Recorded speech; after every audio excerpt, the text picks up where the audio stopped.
2024년 9월 25일 수요일 창세기 11장 통독령 말씀 묵상입니다. 기도하시겠습니다. 하나님 아버지, 오늘 하루를 시작합니다. 하나님과 사람 앞에 겸손하게 살아가게 하시옵소서. 우리가 한계를 지닌 지극히 연약하고 작은 존재임을 알고 바벨탑을 쌓아 하나님에게 도전하는 어리석음을 범하지 않게 하여 주옵소서. 예수 그리스도의 이름으로 기도드립니다. 아멘. 오늘 말씀은 창세기 11장 1절부터 32절입니다. 묵상 주제는 높아지려고 하지 마라 입니다. 창세기 11장 바벨탑 사건과 인류 분산. 바벨탑 사건 1절부터 9절. 1절 온 땅의 언어가 하나요 말이 하나였더라. 2절 이에 그들이 동방으로 옮기다가 시날 평지를 만나 거기 거류하며. 3절 서로 말하되 자 벽돌을 만들어 견고히 굽자 하고 이에 벽돌로 돌을 대신하며 역청으로 진흙을 대신하고. 4절 또 말하되 자 성읍과 탑을 건설하여 그 탑 꼭대기를 하늘에 닿게 하여 우리 이름을 내고 온 지면에 흩어짐을 면하자 하였더니. 5절 여호와께서 사람들이 건설하는 그 성읍과 탑을 보려고 내려오셨더라. 6절 여호와께서 이르시되 이 무리가 한 족속이 언어도 하나이므로 이같이 시작하였으니 이후로는 그 하고자 하는 일을 막을 수 없으리로다. 7절 자 우리가 내려가서 거기서 그들의 언어를 혼잡하게 하여 그들이 서로 알아듣지 못하게 하자 하시고. 8절 여호와께서 거기서 그들을 온 지면에 흩으셨으므로 그들이 그 도시를 건설하기를 그쳤더라. 9절 그러므로 그 이름을 바벨이라 하니 이는 여호와께서 거기서 온 땅의 언어를 혼잡하게 하셨음이니라. 여호와께서 거기서 그들을 온 지면에 흩으셨더라. 셈의 족보 10절부터 26절.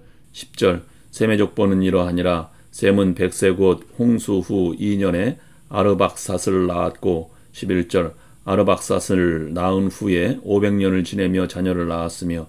12절 아르박삿은 35세에 셀라를 낳았고. 13절 셀라를 낳은 후에 403년을 지내며 자녀를 낳았으며. 14절 셀라는 30세에 에벨을 낳았고. 15절 에벨을 낳은 후에 403년을 지내며 자녀를 낳았으며. 16절 에벨은 34세에 벨렉을 낳았고. 17절 벨렉을 낳은 후에 430년을 지내며 자녀를 낳았으며. 18절 벨렉은 30세에 루우를 낳았고. 19절 루우를 낳은 후에 209년을 지내며 자녀를 낳았으며. 20절 루우는 32세에 수룩을 낳았고.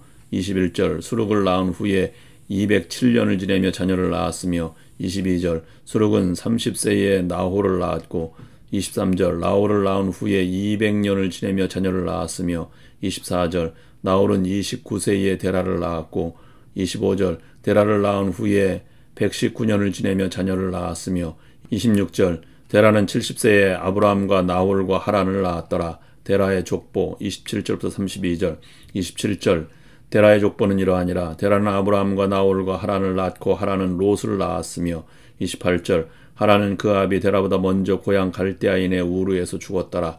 29절 아브라함과 나홀이 장가들었으니 아브라함의 아내의 이름은 사레며 나홀의 아내의 이름은 밀가니 하란의 딸이요 하란은 밀가의 아버지이며 또 이스가의 아버지더라.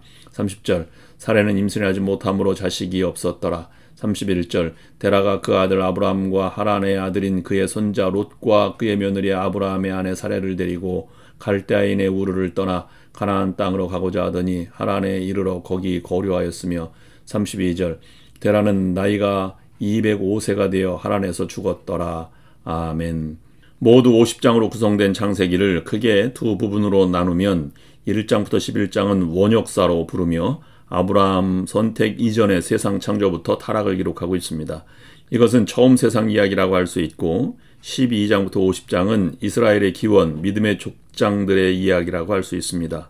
그래서 창세기의 앞부분 1장부터 11장에는 4가지 사건이 있고 뒷부분 12장부터 50장에는 4명의 인물이 등장합니다.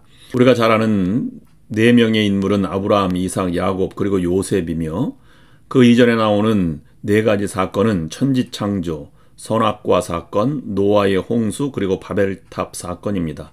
그래서 오늘 본문은 4번째 사건인 바벨탑 이야기입니다. 창세기 앞부분의 4대 사건 중에 천지창조를 빼고 나머지 3개가 모두 인간의 죄와 연결되어 있습니다. 선악을 알게 하는 나무 사건과 노아의 홍수 사건에 비하면 바벨탑 사건은 작은 일로 여겨지기도 합니다. 아담과 하와가 하나님께서 금하신 선악을 알게 하는 나무 열매를 먹음으로 인간은 신락원을 하게 되었고 모든 인간에게 죽음이라는 불청객이 찾아오게 되었습니다. 노아의 홍수 사건은 이 땅의 모든 사람은 물론 땅 위의 동물들과 공중에 나는 새들도 모두 죽어야 하는 엄청난 사건이었습니다. 그런데 바벨탑 사건은 신할이라고 하는 한 장소에서 일어난 사건입니다. 하지만 이 바벨탑 사건은 죄의 몸을 갖고 태어난 인간이 얼마나 하나님을 대적할 수 있는지 잘 보여주는 상징적인 사건입니다. 그것 때문에 언어가 달라지게 되었고 사람들은 곳곳으로 흩어져 혼란이 찾아오게 되었습니다. 바벨이라는 말은 히브리 말로 혼란을 뜻합니다. 바벨탑의 이야기는 지나친 부의 추구와 허용, 탐닉이 혼란을 가져오고 서로 싸우게 만드는 씨앗이 된다는 교훈을 주고 있습니다. 즉, 이 바벨탑은 당시의 사람들이 짓다가 완성하지 못한 건물이 아니라 유사일의 모든 사람이 하나님을 대항하고 하나님 없이도 충분히 잘 살 수 있다고 오만해하는 것을 보여주는 사건입니다.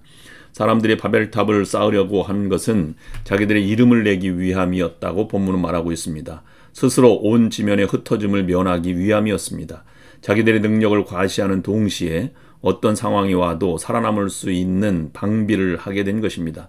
그런데 그것 때문에 심판을 당하게 되었습니다. 그 심판은 두 가지 때문입니다.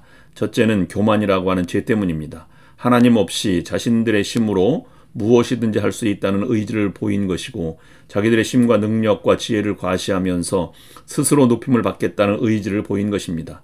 그러나 교만한 자는 하나님이 낮추십니다.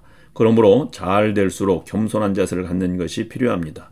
그 다음으로 바벨탑을 허무시고 흩으신 이유는 우상 숭배의 죄 때문입니다. 하나님은 인간을 하나님의 형상대로 만드셨지만 풍족해지고 기술이 발달하니 교만해져서 자기들을 높이는 데 그치지 않고 하나님을 거부하는 데까지 나아가게 되었습니다. 하나님의 명령을 거부하게 되었습니다. 교만한 인류는 언제나 하나님을 배반하고 자기들의 욕망에 맞는 우상을 스스로 만듭니다. 하지만 그 결과는 언제나 심판이었습니다. 하나님이 그들의 언어를 혼잡하게 하였습니다. 그리고 아브라함의 아버지 데라의 족보가 이어서 등장합니다. 창세기 11장은 1절부터 9절은 니므롯 후손들을 중심으로 온 세상에 하나님을 대적한 내용이 나옵니다. 그 이후에 10절부터 32절은 그런 가운데에서도 하나님께서 경건한 노아의 언약의 후손들이 이 대를 이어가도록 보호하셨음을 보게 됩니다. 그 중에 10절부터 25절은 10장 후반부에서 노아의 아들인 셈의 후손을 말할 때 언급하는 내용이고 26절부터 32절은 아브라함의 아버지 데라의 계보에 관한 내용입니다. 그리고 12장에서는 하나님이 아브라함을 부르시는 내용이 전개됩니다. 본문은 그 아브라함을 부르시게 되는 배경을 말하고 있는 것입니다. 아브라함의 아버지 데라는 우상 숭배자였습니다. 그러나 하나님은 데라의 아들 아브라함을 언약의 대상으로 선택하고 그 우상을 섬기는 문화 가운데에서는 언약을 이을 수 없기 때문에 하란으로 불러내셨습니다. 그것은 아브라함이 데라의 선택된 후계자이며 언약적 계승자이기 때문입니다. 아담에게서부터 이어지는 언약적 계보를 보면 아담, 아벨, 에녹, 노아, 셈, 벨렉, 데라, 아브라함으로 이어집니다. 마태복음 1장에 보면 아브라함부터 다윗을 거쳐 예수 그리스도에 이르는 족보가 등장합니다. 언약을 이어갈 선택된 믿음의 사람들은 하나님을 신뢰하고 하나님의 언약을 믿고 그 언약에 참여하려는 신앙을 가진 사람들이었습니다. 기도하시겠습니다. 하나님 아버지, 내 안에 있는 높아지려는 교만을 없이 하여 주시고 혼탁한 세상 가운데 세속에 이끌려 살기보다는 하나님의 언약을 이루는 언약의 백성들로 살아가게 하시옵소서. 그리하여 우리도 은혜를 전달하고 축복을 이어가는 믿음의 성도가 되게 하여 주옵소서. 예수 그리스도의 이름으로 기도드립니다. 아멘.